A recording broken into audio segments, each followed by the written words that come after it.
Welcome to another video from Gweilo 60, right beside a noisy road just for you guys. And yes, I'm using a microphone that's directional, so you'll hear all the noise just like I do. And that's part of the ambiance of living in mainland China. The noise comes along with the people, with the big cities and all of that other stuff. You see behind me this complex here. I'll turn around a little bit so you can take a look at it. This used to all be old, decrepit, housing buildings and little shops. Actually, just down over here was the only other church. Well, there was two churches in Nanning that I knew of. There might be more, but only two that I knew of. And they tore it down so that they could build. Well, they tore everything down so they could build these complexes right across from the Yong River. You see their view type thing. So this is really high cost real estate because you're right in the middle of the city. It's probably, well, maybe not one of the most expensive places because you've got the Landong area down further to the east, and then the new Wuxian area. It's a smart city that's going to be the center of Nanning. All of the government and everything is going to be there. But you know, when I got here in 2003, there was very little high-rises.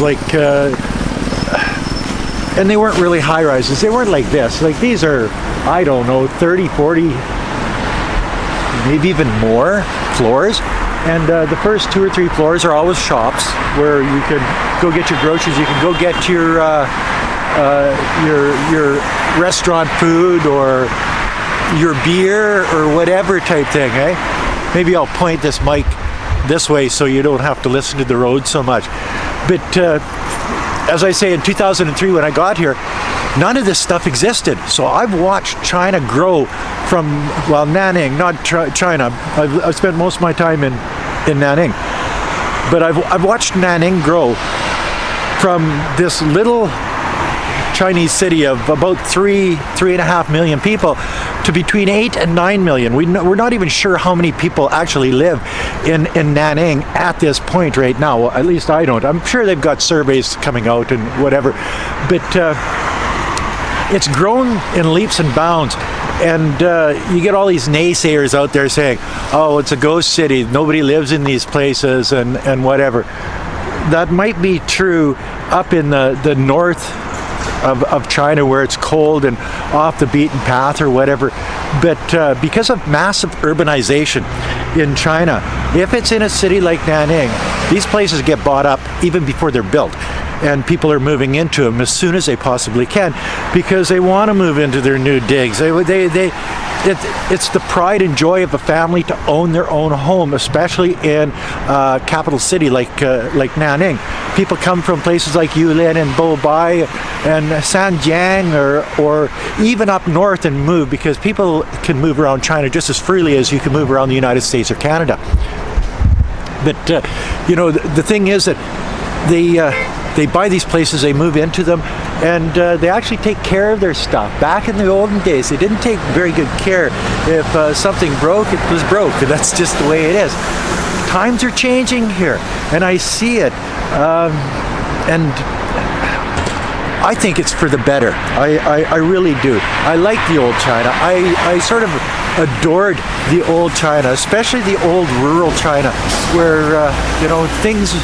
It was like walking back in time to 1950, 1960, before the hippie revolution and whatever, where people worked hard. They had hope for the future. They had all of the things that you see that Donald Trump says the good old days. That's what he's talking about, making America great again, like it was back when he was a youngster. And I have to admit, the United States and Canada were better places back in those days, where China's just in that growth spurt. They're where we were back in the 50s, only they're 100 years ahead of us because of the infrastructure that they've got. Like seriously, look at this stuff and take a good look at the buildings here. It's pretty hard to see today. Things are starting to warm up in Nanning, so I think it's 16 degrees now. But things are starting to warm up, so you've got the fog and whatever. I know the naysayers that say it's smog, but then again, they have no idea, because most of the trolls out there haven't been in China for 5, 6, 7, 8 years, and China changes in that time period. China changes more than Canada would in 100 years.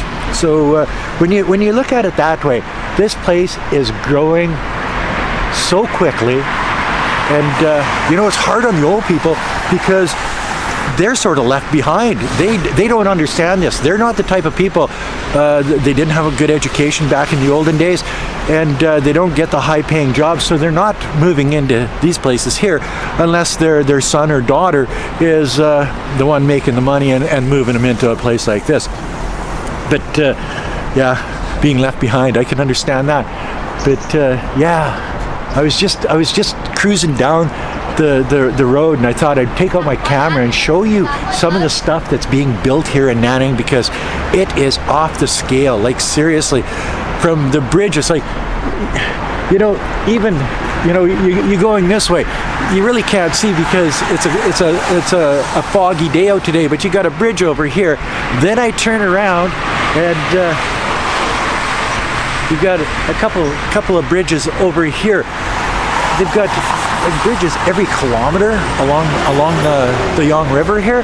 So the infrastructure is here, the subways are here, the high-speed trains are here, the airports are here, the high-rises are here, the brand new hospitals are here, the smart city and Wuxian area is here.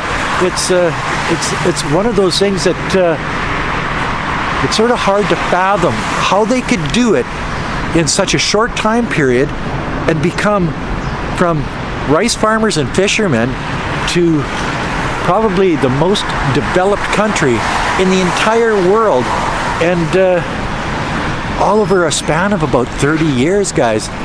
Maybe more than that, because I think Mao Zedong passed away in, I think, 1978, and then they started opening up Guangdong province, and one thing led to another, and this is the final outcome of it, and it is it's a sight to behold. And I'm living that experience from 2003 till now, 2014, and it's sort of awestruck. I'm sort of awestruck about how it has happened in my lifetime as I've been here watching it. And a lot of the stuff that goes on here is due to the easy transportation on the Yong River too. As you can see behind me here, they're hauling stuff on the river because the river is deep enough. This is a subtropical area. These rivers are deep enough to have big boats full of whatever cruising down them. That looks like a fishing boat. I wish I was out there with my fishing rod, because you can pull some big yanking carp out of this river. I've seen them do it. The ones along the edges, they just catch the little ones. The ones out in the middle there, oh yeah, they catch the big ones. I was up. There's an old town just outside of Nanning, maybe 20 kilometers, 30 kilometers outside of Nanning, and we were out there, I don't know, a year and a half ago, 2 years ago, and yeah, 2 years ago. And this guy pulled out this fish that was just about as big as he was. It was huge. So they do have big fish in the river here, and you don't need a fishing license to fish a river or anywhere here in China. They don't gouge you like that. And I get asked the question, do you need a driver's license to ride your e-bike? No, you don't need a driver's license to ride your e-bike. And yes, it is mandatory to wear a helmet, but they don't enforce that law anymore. They did here 2-3 years ago, but they don't anymore. So it's this is China. And these boats are a steady thing going down the river. Like, check this one out, you know? They're all carrying material to, I would imagine, make cement, pour cement, build high rises, and whatever else needs to be built. Cool, eh? Anyway, that was just a quick little video that I pulled out of my ass because it's a beautiful day out today. It's nice and warm. As you can see, no winter garb again, and loving it. This is definitely beer drinking weather. And although it is a Wednesday and not a weekend, I don't think it makes much difference because every day is a weekend for Gweilo 60. I'm a retired old guy, and that's another video from right on the Yong River, watching the boats go by, sitting on the dock of the bay, yeah, watching the boats go by and checking out these high-rises. Man, it's quite a world.